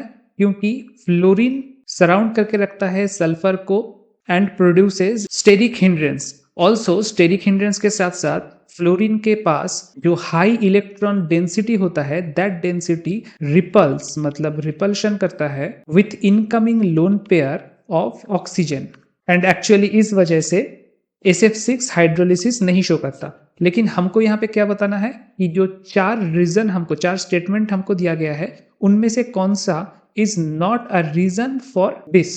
फर्स्ट स्टेटमेंट क्या है? SF6 is oxidising in nature. अब देखो, अगर आपको बोला जाता है कि कोई मॉलिक्यूल ऑक्सीडाइजिंग इन नेचर है, ऑक्सीडाइज करना मतलब क्या? ऑक्सीडाइज मतलब किसी से इलेक्ट्रॉन को स्नैच करना, इलेक्ट्रॉन या लोन पेयर को किसी दूसरे एलिमेंट से स्नैच करना, इसको हम बोलते हैं ऑक्सीडाइज करना। और रिड्यूस करना किसको बोलते हैं? अगर हम डोनेट करते हैं लोन पेयर या इलेक्ट्रॉन को, तो हम बोलते हैं कि that element is reducing in nature. So अगर SF6 ऑक्सीडाइजिंग इन नेचर होता, यानी कि इलेक्ट्रॉन या लोन पेयर को एक्सेप्ट करने में कैपेबल होता फ्रॉम H2O, तो ऑब्वियसली हाइड्रोलिसिस होता। So clearly this is the answer. ये आपका आंसर होगा। बाकी का एक बार देख लेते हैं। सेकेंड स्टेटमेंट देखते हैं, SF bond strength is very high. ये भी रीजन हो सकता है। Sulphur does not possess vacant d orbitals in the molecule. ये अगर होता, एक्चुअल में ये है नहीं, लेकिन ये अगर होता तो भी ये करेक्ट रीजन होता। Then SF6 is coordinately saturated molecule. ये भी एक पॉसिबल रीजन है हाइड्रोलिसिस ना होने का। लेकिन ये जो फर्स्ट स्टेटमेंट है ये हाइड्रोलिसिस बल्कि होने का रीजन है। So this will be your correct option, option A. Question number 9 में आपको एक इंटरेस्टिंग चीज सीखने को मिलेगा। आप पहले से ही जानते होंगे कि NO2 nitric oxide, nitrogen dioxide, इसका स्ट्रक्चर कैसा होता है। नॉर्मली नाइट्रोजन डाइऑक्साइड को हम ऐसे दिखा तो देते हैं, but this has a single electron here. ये एक्चुअल में एक रेडिकल स्ट्रक्चर है, और इसीलिए ये हमेशा दूसरा NO2 मॉलिक्यूल के साथ N2O4 फॉर्म में डाइमराइज करके रहता है, बिकॉज दिस सिंगल इलेक्ट्रॉन और radical electron want to make bond with another nitrogen dioxides radical. और NO2 में नाइट्रोजन का हाइब्रिडाइजेशन स्टेट कितना है, sp2। ये भी कभी कभार क्वेश्चन में पूछा जाता है। अब स्टेटमेंट अब देखो, आपको पूछा गया है कि NO और NO2 में कौन सा स्टेटमेंट नॉट करेक्ट है, गलत स्टेटमेंट कौन सा है। First statement is NO can bind with metal ions to form complexes but NO2 cannot. This is correct. Second statement is NO is a colorless gas but NO2 is a brown gas. ये भी correct है। Both NO and NO2 are oxidizing agent, मतलब electron या lone pair को accept कर सकता है, that is also correct. Now the next statement, NO2 is reluctant to dimerize while NO dimerizes readily. ये गलत होगा, ये एक्चुअल रिवर्स होना चाहिए था कि NO2 dimerizes readily जबकि NO dimerize नहीं करता। So this will be wrong statement and that's why this will be correct choice. अब next question number 20 is about radius ratio। पहले आप एक बार रिवीजन दे लो कि रेडियस रेशियो रूल होता क्या है। अगर R प्लस यानी कि कैटायन का रेडियस और R माइनस एनायन की रेडियस का एक रेशियो किया जाए उसको हम बोलते हैं रेडियस रेशियो। अब अगर ये रेशियो 0 to 0.155 के बीच में है तो coordination number of that structure या क्रिस्टल क्या होगा, 2, एंड उसका स्ट्रक्चर प्रोबेबल स्ट्रक्चर क्या होगा, लीनियर। अगर ये 0.155 से 0.225 के बीच में है तो कोऑर्डिनेशन नंबर होगा 3 और स्ट्रक्चर होगा triangular. If it is between 225 and 0.414 मतलब क्या, √2, तो कोऑर्डिनेशन नंबर होगा 4 मतलब टेट्राहेड्रल स्ट्रक्चर। अगर दिस इज बिटवीन 414 टू 0.732 मतलब √3 मतलब √2 और √3 के बीच में अगर हो तो कोऑर्डिनेशन नंबर होगा 6। This is very important and it denotes octahedral structure. और अगर 0.732 से 1 के बीच में हो that means coordination number 8 and this will be cubic structure. ये है आपका पूरा रेडियस रेशियो। अब फर्स्ट स्टेटमेंट क्या है, statement 1 is radius ratio quite often fails when its value is close to one of the limiting values. आप देखो यहाँ पे भी है 0.155, यहाँ पे भी 0.155, यहाँ पे जो वैल्यू है यहाँ पे भी वैल्यू है, मतलब जो लिमिटिंग वैल्यूज है उसमें पर्टिकुलरली अगर रेडियस रेशियो रहे तो कौन सा कोऑर्डिनेशन नंबर होगा वो हमको डिसाइड करने में प्रॉब्लम होगा and that is why the first statement is correct statement. अब नेक्स्ट स्टेटमेंट की तरफ चलते हैं। तो radius ratios are not affected by the polarisability of the electron clouds of ions. ये गलत स्टेटमेंट है क्योंकि रेडियस रेशियो रूल वैलिड तभी है जब हम सभी आयंस को, कैटायन हो या एनायन, उसको हम एज्यूम करेंगे कि वो स्मॉल हार्ड स्फीयर है। They should be small hard sphere, ये इसका एजम्पशन है। तो अगर पोलराइजेबल है, पोलराइजेबल मतलब नॉर्मल कंडीशन में वो स्फेरिकल अगर है लेकिन दूसरे एक आयन के प्रेजेंस में वो पोलराइज होके delta plus and delta minus charge produce कर सकता है, then that will be a problem for radius ratio calculation. So जो सेकेंड स्टेटमेंट है that statement is wrong statement. पहला वाला राइट था, सेकेंड रॉन्ग हुआ। अब थर्ड को देखते हैं। Third statement is radius ratio rule strictly works if the ions are treated as hard spheres. ये मैंने अभी बताया, राइट स्टेटमेंट। फोर्थ स्टेटमेंट है radius ratio rule will not work if an ionic compound shows polymorphism. Polymorphism मतलब अगर कोई particular एक से ज्यादा more than one crystal form में बिलोंग करे तो रेडियस रेशियो रूल हम अप्लाई नहीं कर पाएंगे। ये भी है आपका correct statement. So option B में 1, 3 and 4 this will be your correct option. ये तीनों करेक्ट स्टेटमेंट है। Next question number 21, coordination number पूछा गया है for CCP, BCC and HCP।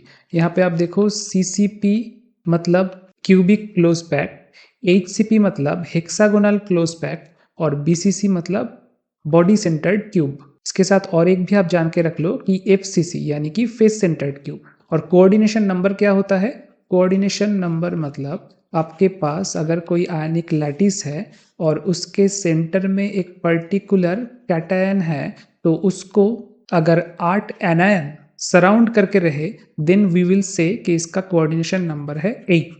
Generally एक पर्टिकुलर आयन को उसके नियरेस्ट पोजीशन के कितना आयन सराउंड करके रखता है उसको हम बोलते हैं कोऑर्डिनेशन नंबर। जैसे कि इस स्ट्रक्चर के लिए कोऑर्डिनेशन नंबर होगा 1, 2, 3, 4, 5। ये जो मैंने एग्जांपल दिखाया that is exact the case for BCC, body centred cube, जिसका कोऑर्डिनेशन नंबर है 8। सो बॉडी सेंटर्ड क्यूब का कोऑर्डिनेशन नंबर हमें मिल गया 8।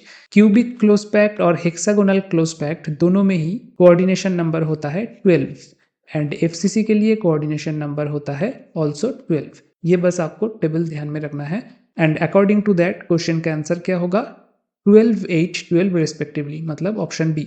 Now in the next question polarisability के ऊपर क्वेश्चन है। पोलराइजेबल मतलब कोई आयन अगर दूसरा एक आयन के सामने जाता है तो इन द नेक्स्ट स्टेप अगर दूसरा आयन पोलराइज हो जाए, मतलब ये आयन न्यूट्रल था लेकिन ये अभी अगर delta plus delta minus form करके पोलराइज हो जाए तो हम इस आयन का पोलराइजेबिलिटी ज्यादा मानेंगे। और पोलराइजेबिलिटी किसके ऊपर डिपेंड करता है? चार्ज डेंसिटी के ऊपर, directly proportional to charge density. अब गिवन क्वेश्चन में जो 3 आयन दिया गया है Al3+, Mg2+ और Na+, चार्ज डेंसिटी किसका सबसे ज्यादा है? ऑब्वियसली Al3+ का, उसके बाद है मैग्नीशियम 2+ का, उसके बाद है सोडियम प्लस का। तो आंसर क्या होगा? ऑप्शन ए। Next question, question number 23, Schottky defect के बारे में पूछा गया है। उसके बारे में 4 स्टेटमेंट है, आपको बताना है कि कौन सा स्टेटमेंट करेक्ट है। तो आपको एक बार रिवाइज करवा देता हूं मैं कि फ्रेंकेल डिफेक्ट और शॉटकी डिफेक्ट ये 2 तरीके का मेन डिफेक्ट है जो सॉलिड में आपको देखने को मिलेगा। फ्रेंकेल डिफेक्ट कब होता है? जब कोई पर्टिकुलर कैटायन या एनायन एब्सेंट हो उसके यूजुअल साइट से लेकिन मॉलिक्यूल से नहीं, मतलब absent from usual site but present in interstitial site. वहीं पे शॉटकी डिफेक्ट में same number of cation and anion completely absent होता है, मतलब वो साइट को वैकेंट करके चला जाता है मॉलिक्यूल से, और इसीलिए इसका डेंसिटी भी डिक्रीज हो जाता है। शॉटकी डिफेक्ट के लिए इसका डेंसिटी क्या होता है? डिक्रीज करता है। जबकि फ्रेंकेल डिफेक्ट में डेंसिटी अनचेंज्ड रहता है क्योंकि जो आयन एब्सेंट हुआ है वो उसी क्रिस्टल सिस्टम में दूसरे इंटरस्टिशियल साइट में प्रेजेंट है, सो डेंसिटी का कोई चेंज नहीं होता। थर्ड डिफरेंस इज फ्रेंकेल डिफेक्ट होने के लिए आपका जो कैटायन का साइज है और एनायन का साइज है उन दोनों में ज्यादा डिफरेंस होना चाहिए, मतलब गैप होना चाहिए ज्यादा। जबकि शॉटकी डिफेक्ट के लिए दोनों का ही साइज सिमिलर होना चाहिए, लगभग R+=R-।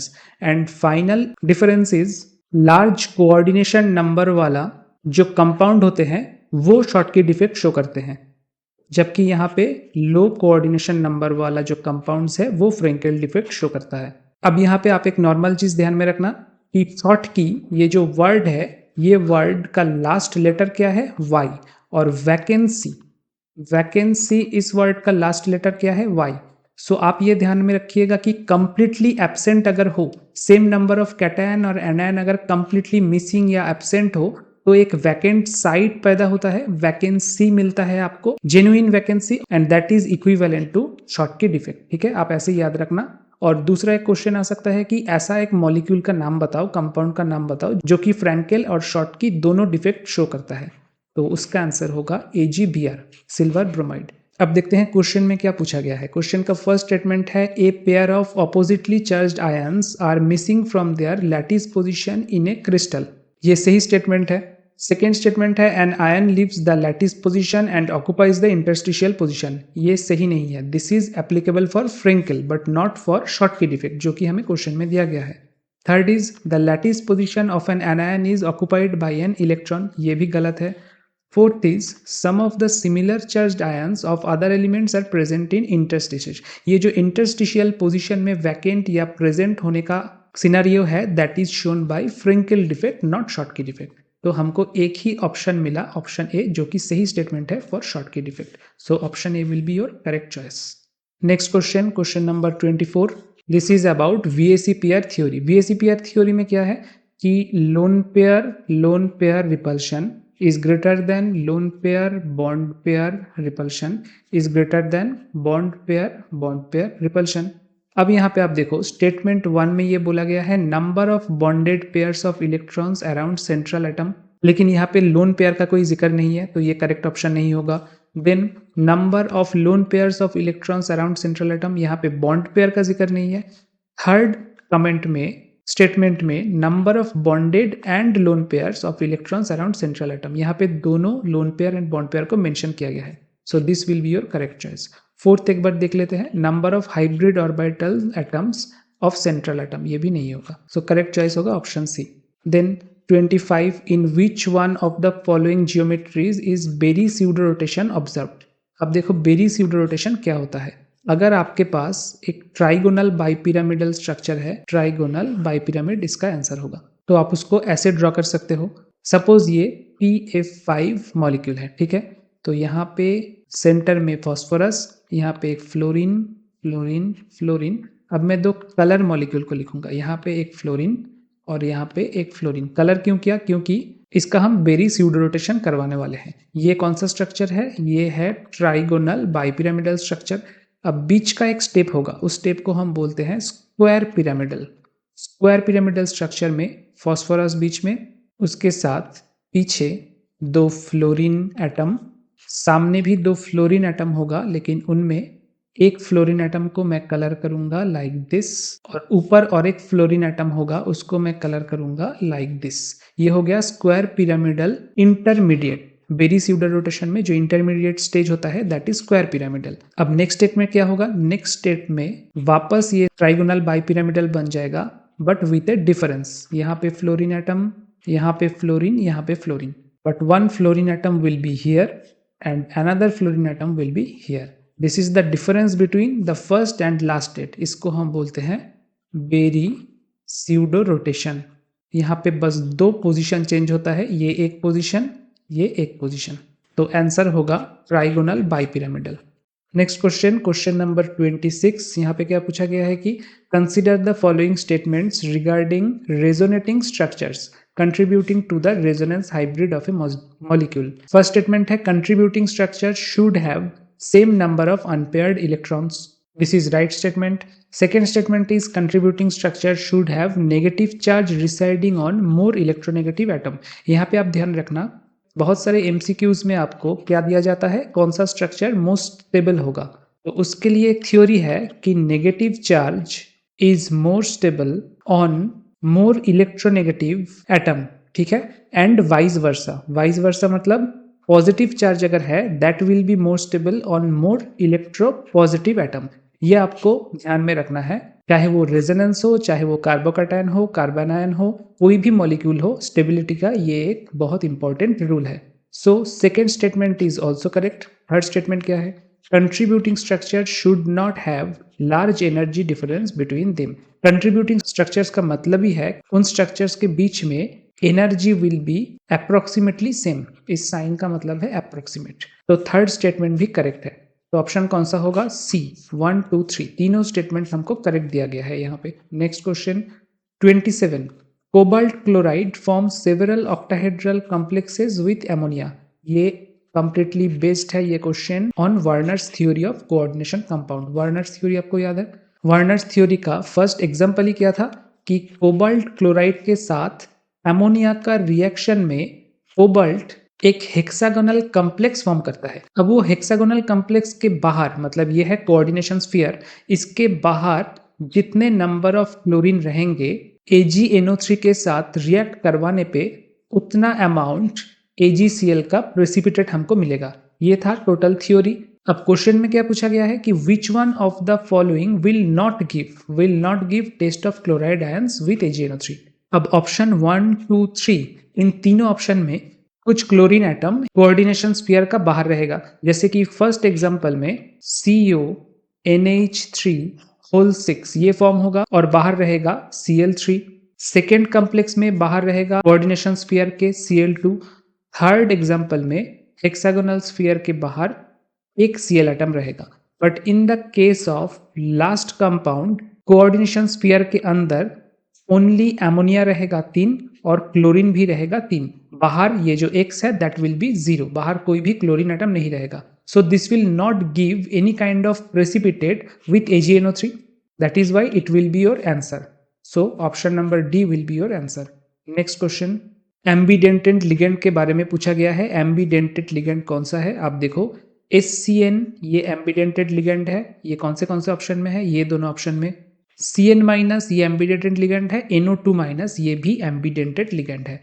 NO3 is not एम्बीडेंटेड ligand, so this will be your correct option. एम्बीडेंटेड ligand का मतलब अगर A भी एक लिगेंड है तो वो बी से भी अटैक कर सकता है, ए से भी अटैक कर सकता है, चाहे वो लोन पेयर हो या नेगेटिव चार्ज हो, that is called ambidentate ligand. जैसे कि HCN में, थायोसायानेट में नेगेटिव चार्ज एस के ऊपर भी रिसाइड कर सकता है, लेकिन in another case negative charge N के ऊपर भी रिसाइड कर सकता है, तब उसको हम क्या बोलेंगे, आइसोथायोसायानेट।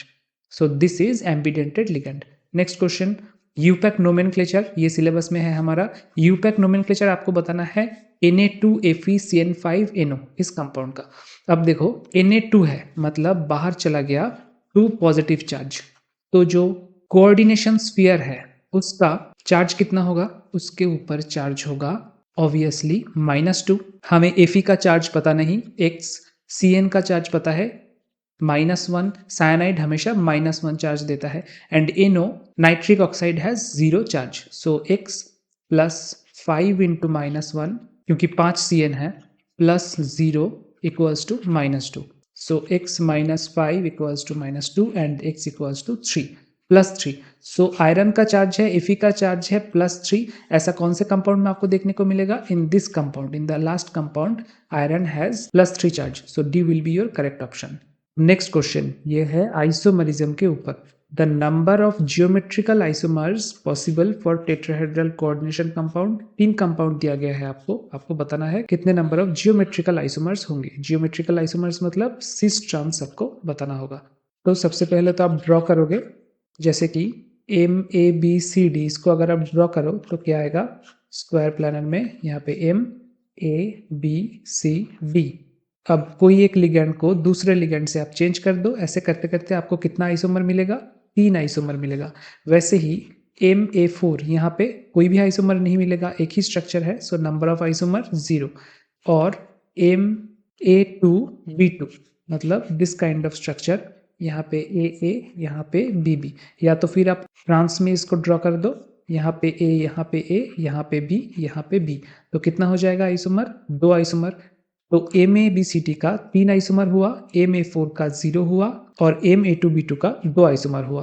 आंसर कौन सा होना चाहिए, 0, 2, 3 रेस्पेक्टिवली, ये आपका आंसर होना चाहिए। और अगर आप ये करके आओगे तो आपका आंसर होगा गलत। क्यों, क्योंकि आपने एक बहुत इंपॉर्टेंट इंफॉर्मेशन को क्वेश्चन में ओमिट कर दिया है।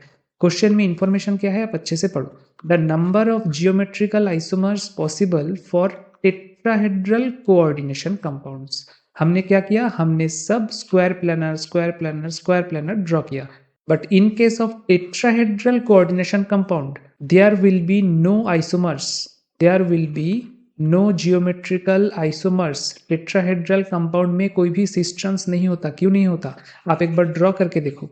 टेट्राहेड्रल स्ट्रक्चर को आप कैसे ड्रॉ करोगे, कोई भी एक क्यूब ड्रॉ करो पहले आप, this is suppose A cube. अब उसका कोई भी 2 कॉर्नर लो, ये एक कॉर्नर है, ये एक कॉर्नर है, ऑपोजिट कॉर्नर। अब नीचे डायगोनल में ऑपोजिट कॉर्नर आपको लेना पड़ेगा, ये एक कॉर्नर, ये एक कॉर्नर। अब बीच के सेंटर से अगर ये चारों कॉर्नर को आप ऐड करते हो, तो जो स्ट्रक्चर आपके पास आएगा, that structure is nothing but tetrahedral structure. और ये टेट्राहेड्रल स्ट्रक्चर को आप जिस भी एंगल से देखो, ABCD अगर 4 अलग लिगेंड भी हो, आप जिस भी एंगल से देखो, यहाँ से देखो, यहाँ से देखो, यहाँ से देखो, they will be completely equivalent structure of each other. So there will be no isomers. Tetrahedral structure का कोई भी आइसोमर नहीं होगा। तो करेक्ट ऑप्शन कौन सा होगा, ऑप्शन बी, 0, 0, 0। ठीक है, अब चलते हैं नेक्स्ट क्वेश्चन की तरफ। Which one of the following complexes shows optical isomerism? Optical isomerism होने के लिए क्या चाहिए, काइरल होना चाहिए मॉलिक्यूल को। काइरल मतलब कोई भी प्लेन ऑफ सिमेट्री उसमें रहना नहीं चाहिए। अब आप देखो, फर्स्ट जो कंपाउंड है वहां पे लिगेंड है Cl, सेकेंड कंपाउंड में लिगेंड है Cn, थर्ड कंपाउंड में लिगेंड है C2O4 2-, फोर्थ कंपाउंड में लिगेंड है एमोनिया। अब इनमें से ये Cn- होगा। अब इनमें से first ligand, second ligand and third ligand, इन तीनों में कॉमन क्या है, ये तीनों ही है monodentate ligand. And that is why आप इन तीनों स्ट्रक्चर को अगर ड्रॉ करोगे, ये स्ट्रक्चर और ये स्ट्रक्चर, तीनों का ही आएगा प्लेन ऑफ सिमेट्री। तीनों में ही आपको प्लेन ऑफ सिमेट्री मिलेगा, मतलब वो काइरल कंपाउंड नहीं है। बट जब आप थर्ड कंपाउंड को ड्रॉ करोगे, वहां पे लिगेंड क्या है, दिस इज ऑक्सलेट लिगेंड, और oxalate ligand is a bidentate ligand, this is COO-, COO-, ये है ऑक्सलेट लिगेंड। तो अगर क्रोमियम ऑक्जेलेट इसको आपको ड्रॉ करना है तो आप कैसे ड्रॉ करोगे ऑक्टाहेड्रल में? ये रहा क्रोमियम, यहाँ पे एक ऑक्जेलेट एनायन रहेगा, यहाँ पे दूसरा ऑक्जेलेट एनायन रहेगा और यहाँ पे तीसरा ऑक्जेलेट एनायन रहेगा। अब इस स्ट्रक्चर में आप ढूंढ के देखो, इस स्ट्रक्चर में आपको कोई भी प्लेन ऑफ सिमेट्री नहीं मिलेगा। मतलब दिस इज कायरल कंपाउंड और कायरल कंपाउंड मतलब ये शो करेगा ऑप्टिकल आइसोमेरिज्म। तो आंसर होगा ऑप्शन सी, इसका ऑप्शन सी आंसर होगा। अब नेक्स्ट क्वेश्चन की तरफ चलते हैं। ये पूरा क्वेश्चन 32 बेस्ड है ऑन ले चैटेलियर प्रिंसिपल। इसके बारे में आपको थोड़ा सा बता दूं ताकि इस रिलेटेड कोई भी क्वेश्चन है आप उसको अटेंड कर पाओ।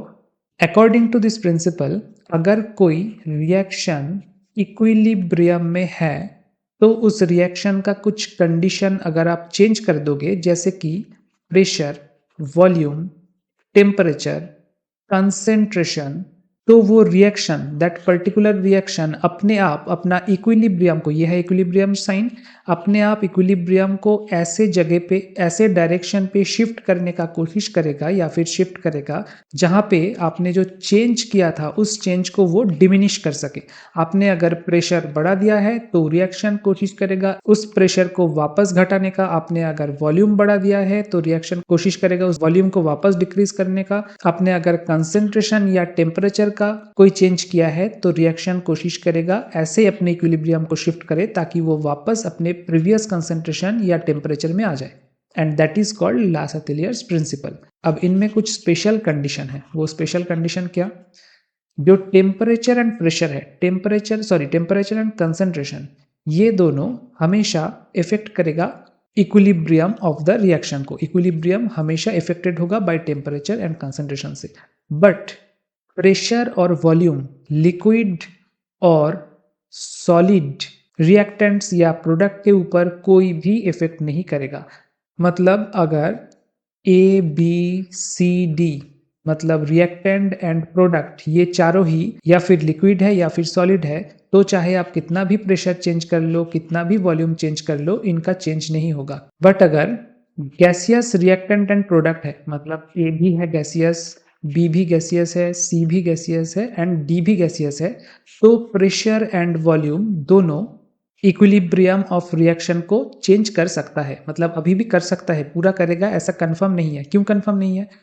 क्योंकि इक्वेशन आपको पता है Kp equals to Kc RT to the power delta n, जहाँ पे Kp है equilibrium constant with respect to pressure, Kc है equilibrium constant with respect to concentration. But ये जो RT to the power delta n है, ये delta n क्या है? Delta n equals to change in concentration of the gaseous substances. अब अगर delta N zero है, मान लीजिए ए और बी का टोटल मिला के एक स्मॉल गैसियस रिएक्टेंट होता है और राइट हैंड साइड में भी एक स्मॉल गैसियस प्रोडक्ट हमको मिला है, तो डेल्टा एन कितना होगा? x माइनस एक्स, जीरो हो जाएगा। इन दैट केस प्रेशर को चाहे आप चेंज कर लो, वॉल्यूम को चाहे आप चेंज कर लो, कोई भी इक्विलिब्रियम शिफ्ट आपको नहीं मिलेगा।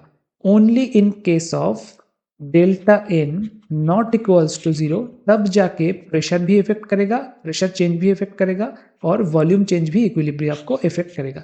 ये आपको ध्यान रखना है। और बाकी टेम्परेचर एंड कंसेंट्रेशन हमेशा इफेक्ट करेगा। आप चेंज करेंगे तो इक्विलिब्रियम का शिफ्ट होगा या तो लेफ्ट हैंड साइड में या तो राइट हैंड साइड में।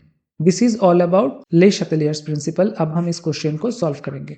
रिएक्शन में आपको क्या दिया गया है? नाइट्रोजन गैसियस प्लस ऑक्सीजन, ये भी गैसियस, इक्विलिब्रियम में है 2NO, ये भी गैसियस। डेल्टा एच का साइन ध्यान रखना, this is plus 180 kilo joule पर मोल। प्लस का मतलब क्या? प्लस का मतलब ये रिएक्शन है एंडोथर्मिक। एंडोथर्मिक मतलब ये रिएक्शन होने के लिए, मतलब नाइट्रोजन एंड ऑक्सीजन दोनों को रिएक्शन करवा के नाइट्रिक ऑक्साइड बनाने के लिए हमें बाहर से डेल्टा एच यानी कि बाहर से 180 किलो जूल हीट को प्रोवाइड करना पड़ा है। ठीक है, that is why this is endothermic reaction. अब आप देखो कमेंट क्या क्या है। फर्स्ट स्टेटमेंट या फर्स्ट कमेंट है the volume change at constant pressure does not affect the equilibrium. मतलब आपने वॉल्यूम को चेंज किया तो इक्विलिब्रियम शिफ्ट होगा या नहीं होगा? मैंने क्या कहा था? आपको डेल्टा एन देखना पड़ेगा। ये एक गैसियस रिएक्टेंट है जहां पे रिएक्टेंट्स एंड प्रोडक्ट सब गैसियस है, तो अब हमें डेल्टा एन को चेक करना पड़ेगा। डेल्टा एन कितना है? 2 मोल है NO, -1 mole -1 mole equals to 0।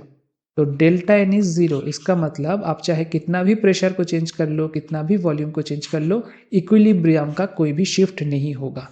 मतलब स्टेटमेंट नंबर 1 इज करेक्ट। वैसे ही स्टेटमेंट नंबर 4 को भी आप देख लो, the pressure change at constant volume does not affect the equilibrium, ये भी करेक्ट स्टेटमेंट है। अब स्टेटमेंट नंबर 2 और 3 में है टेम्परेचर का डिफरेंस, कि टेम्परेचर बढ़ाने से इक्विलिब्रियम का शिफ्ट कैसे होगा। आप कैसे जज करोगे? ये रिएक्शन क्या है? एंडोथर्मिक रिएक्शन है। एंडोथर्मिक रिएक्शन मतलब बाहर से हीट देना पड़ा है ये रिएक्शन करवाने के लिए, तो हम ऐसे लिख सकते हैं N2 + O2 plus heat equilibrium to NO, ऐसे हम लिख सकते हैं। अब आप टेम्परेचर को अगर इंक्रीज कर रहे हो तो according to Le Chatelier principle equilibrium चाहेगा ऐसे साइड में शिफ्ट होने के लिए जहां पे टेम्परेचर वापस डिक्रीज हो जाए, और वो कब होगा? ऑब्वियसली जब राइट हैंड साइड में हम जा रहे हैं तभी ये पॉसिबल है, क्योंकि राइट हैंड साइड में कोई भी टेम्परेचर नहीं है, सिर्फ 2NO है। मतलब टेम्परेचर इंक्रीज करने से ये इक्विलिब्रियम राइट हैंड साइड में शिफ्ट हो जाएगा और NO का प्रोडक्शन बढ़ जाएगा। ये कौन से ऑप्शन में है? This is in option number 2। The formation of NO will be increased at higher temperature. तो आंसर क्या होगा इस क्वेश्चन का? Option C. नेक्स्ट क्वेश्चन बहुत ही इजी है। आपको बस कंजुगेट बेस बताना है। कंजुगेट बेस क्या होता है? अगर H2O इसको हम एसिड मानते हैं तो इसका कंजुगेट बेस क्या होगा?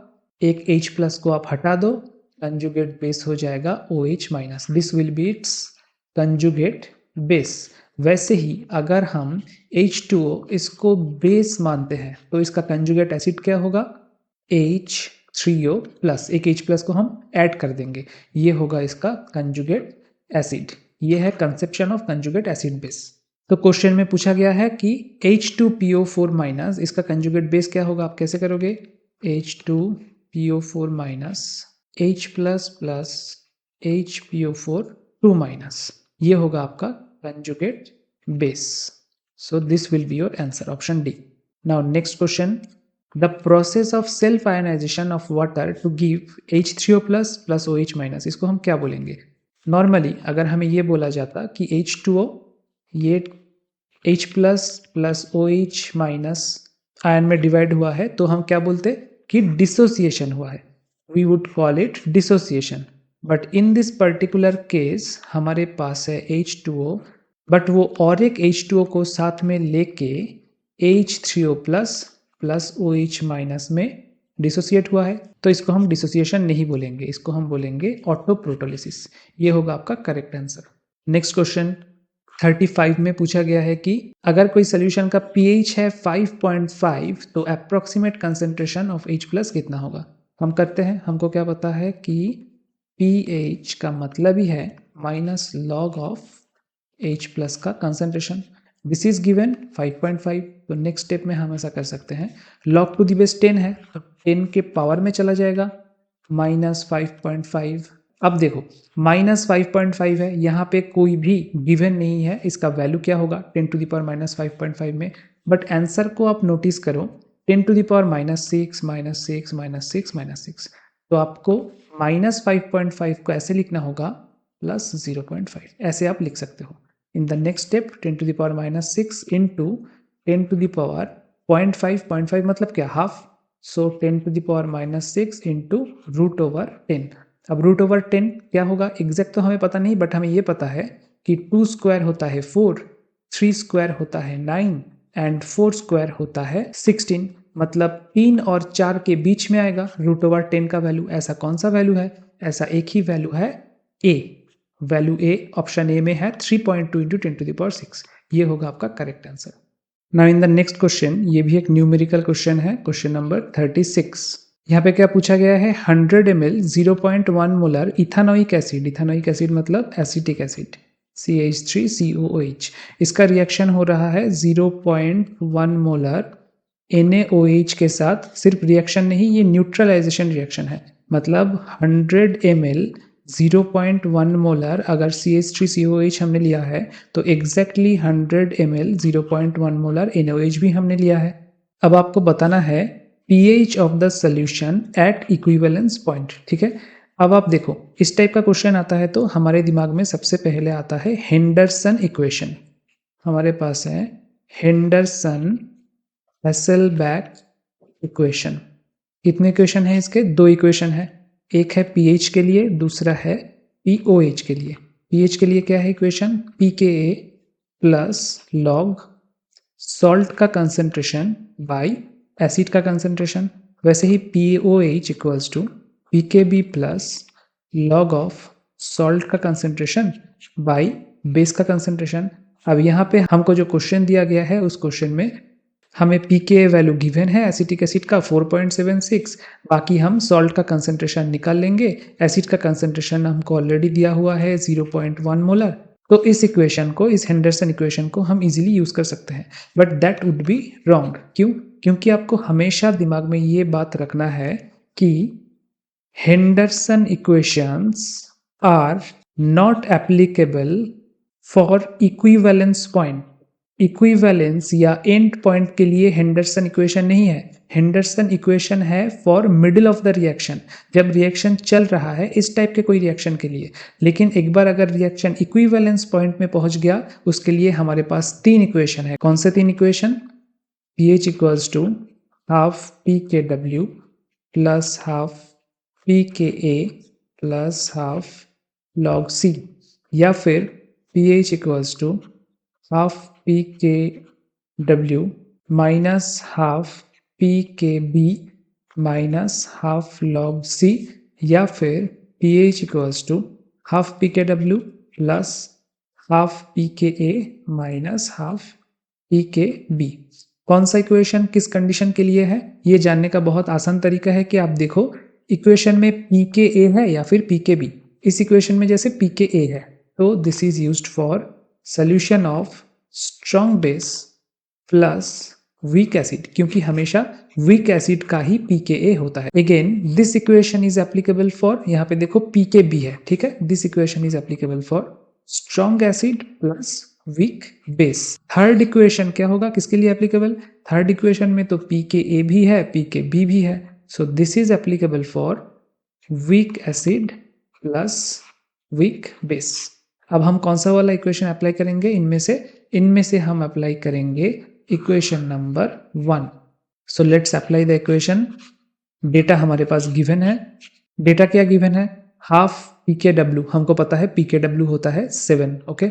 सो 7 प्लस हाफ पी के ए का वैल्यू है 4.76 है एसिटिक एसिड का पीके। सो हाफ इंटू 4.76 प्लस, अब यहाँ पे आपको लॉग सी जो है, सी क्या है? C is concentration of salt.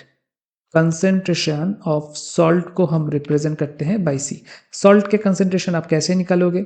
आपके पास क्या है, आप एक बार देखो ध्यान से। आपके पास है 100 ml 0.1 मोलर NaOH। तो एग्जैक्टली कितना मोल NaOH है आप ये देखो। सो 1000 ml solution contains 0.1 मोल NaOH। मोलर का मतलब वही होता है 0.1 मोलर, मतलब 1000 ml सोल्यूशन में 0.1 मोल है। सो 100 ml में कितना मोल होगा? 100 ml में होगा 0.01 मोल NaOH। अब आप बताओ 0.01 मोल NaOH, एसिटिक एसिड भी अगर उतना ही है तो कितना अमाउंट ऑफ सॉल्ट जनरेट करेगा? ऑब्वियसली जो सोडियम एसिटेट सॉल्ट जनरेट होगा CH3COONA, ये जो सॉल्ट जनरेट होगा वो एग्जैक्टली 0.01 मोल सॉल्ट जनरेट होगा। लेकिन सोल्यूशन का अभी टोटल वॉल्यूम कितना है? 100 ml है NaOH सोल्यूशन और उसके साथ 100 ml है इथानोइक एसिड यानी कि एसिटिक एसिड सोल्यूशन। मतलब टोटल 200 ml में हमारे पास है ये इतना अमाउंट 0.01 मोल सॉल्ट। हमें कंसंट्रेशन निकालना है तो 1000 ml में बताना पड़ेगा कितना सॉल्ट है। मतलब 1000 ml solution contains 0.01 by 200 into 1000। Answer कितना आएगा? 0.05। सो जो सॉल्ट का कंसंट्रेशन है, कंसंट्रेशन ऑफ सॉल्ट, यहाँ पे आप देखो concentration of salt would be 0.05 molar. अब इस इक्वेशन को आप दोबारा लिखो। इस इक्वेशन को आप अगर कैलकुलेशन करके और सब वैल्यू पुट करके लिखोगे तो आएगा 7, सॉरी ये हाफ इंटू 7 नहीं होगा, हाफ पी के डब्ल्यू कितना होता है? pKw होता है 14, सो हाफ pKw कितना होगा? 7 होगा। हाफ इंटू 7 नहीं आएगा, सिर्फ 7 आएगा।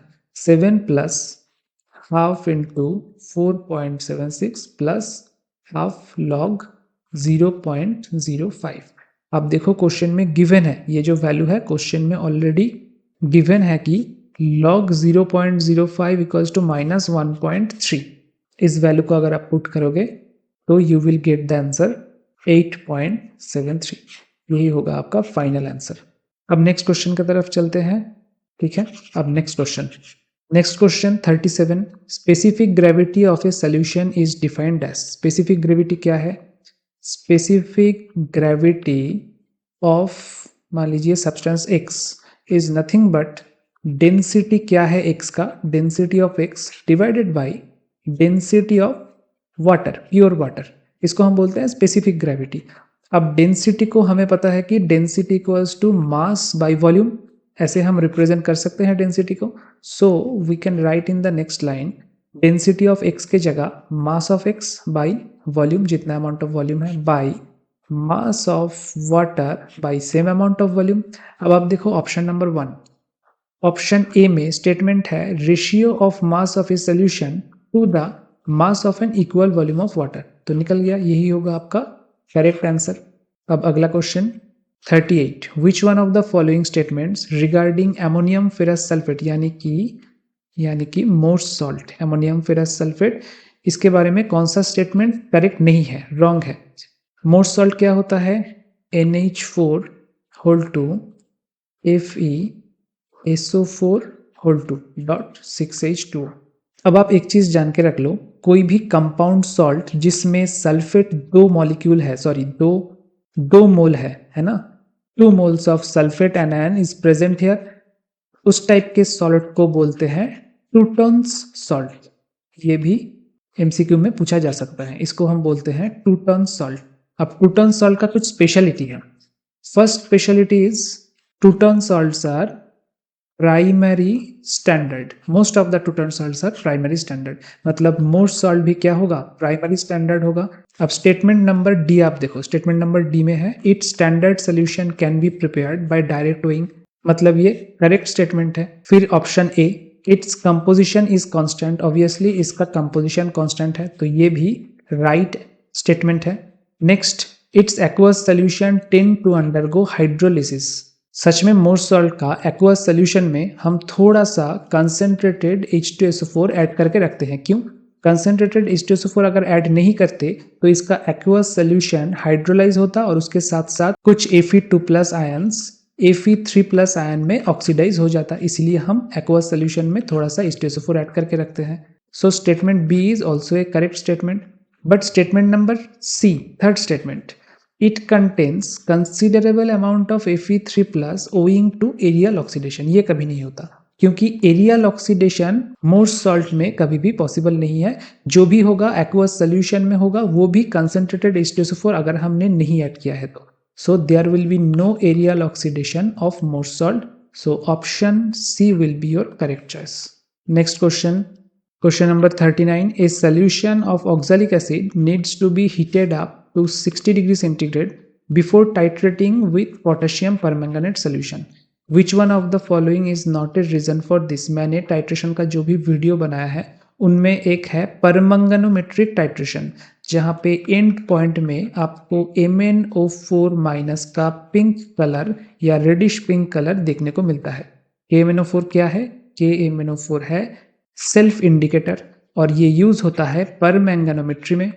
बट इसका कुछ कंडीशंस है, उनमें से एक कंडीशन है कि रिएक्शन मीडियम को 60 to 70 डिग्री सेंटीग्रेड में हीट करके तुरंत टाइट्रेशन करना पड़ेगा। उसका रीजन क्या है? रीजन ये है, मैंने बताया था कि सोल्यूशन में जो Mn2+ आयन है उसके साथ एंड पॉइंट का पिंक कलर रिएक्शन करके MnO2 प्रोड्यूस कर सकता है, जो कि है हल्का ब्राउन कलर का। सो हमें पिंक कलर पकड़ में नहीं आएगा, टाइट्रेशन अनसक्सेसफुल हो जाएगा। इसको रोकने के लिए हमारे पास एक रास्ता है कि हम रेट ऑफ रिएक्शन को जल्दी कर दे, रेट ऑफ रिएक्शन इंक्रीज कर दे। तो रेट ऑफ रिएक्शन कैसे इंक्रीज होगा? अगर हम डेल्टा यानी कि टेम्परेचर बाहर से प्रोवाइड करें तो रेट ऑफ रिएक्शन इंक्रीज होगा।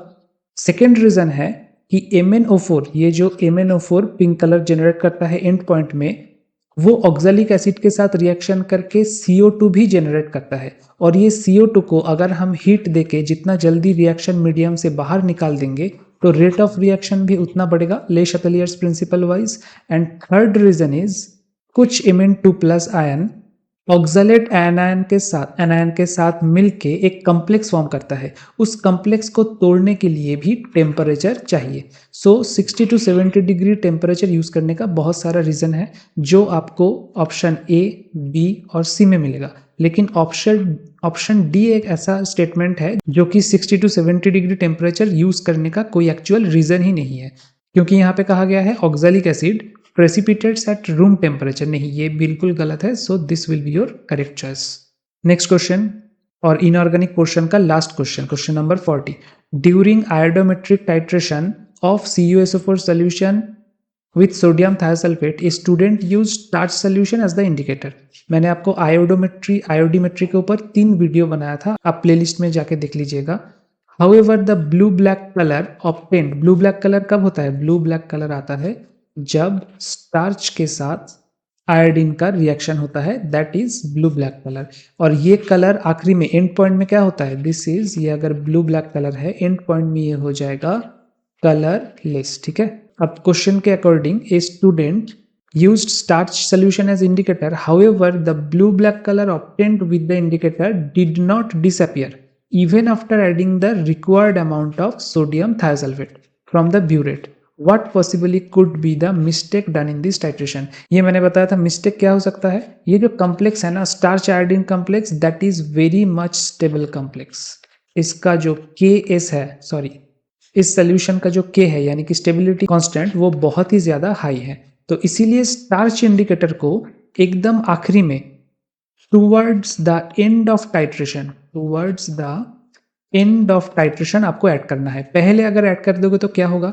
देखो, सोल्यूशन में है सोडियम Na2H2O3, ये आयोडीन के साथ रिएक्शन कर रहा है, रिएक्शन करके S4O6 इसमें कन्वर्ट हो रहा है और साथ में 2I- ये कन्वर्ट हो रहा है। So this is the whole reaction. अब इस रिएक्शन में एंड पॉइंट का मतलब क्या कि जब सब आयोडीन कंप्लीटली I- में कन्वर्ट हो जाएगा, ये होगा आपका एंड पॉइंट। अब अगर आपने पहले ही रिएक्शन के स्टार्टिंग में या मिडिल में ही स्टार्च को डाल दिया तो वो स्टार्च एग्जिस्टिंग आयोडीन के साथ ऐसा stable complex blue black complex form करके रहेगा जिसके साथ सोडियम थायोसल्फेट रिएक्शन ही नहीं कर पाएगा। मतलब जो आयोडीन इस कॉम्प्लेक्स के अंदर जा चुका है वो आयोडीन को सोडियम थायोसल्फेट कभी भी टाइट्रेशन में ला नहीं पाएगा। That is why you will have a permanent blue black colour जो कभी नहीं जाएगा और टाइट्रेशन हो जाएगा अनसक्सेसफुल। इसीलिए हमेशा towards the end of titration थोड़ा सा ही स्टार्च सोल्यूशन ऐड करते हैं ताकि आखिरी में जितने हमारे पास आयोडीन बचा हुआ है, बहुत ही कम बचा होगा, मान लीजिए अगर 100% आयोडीन से हमने शुरू किया है टाइट्रेशन तो आखिरी में 2% ही बचा होगा। वो 2% आयोडीन स्टार्च के साथ एक ब्लू कलर का कॉम्प्लेक्स फॉर्म करेगा जिससे सोडियम थायोसल्फेट का रिएक्शन करने में आसानी होगी and at the end point हो जाएगा total solution colourless. But most of the time students क्या गलती करते हैं कि स्टार्च इंडिकेटर को पहले ही डाल देते हैं। अब आप देखो ऑप्शन नंबर सी में है starch solution was added in the beginning of the titration, ये होगा actual reason. So this is the end of inorganic part. अब नेक्स्ट पार्ट में मैं फिजिकल का सॉल्व करवाऊंगा आपको जो 40 क्वेश्चन है। तब तक के लिए thanks and have a nice day.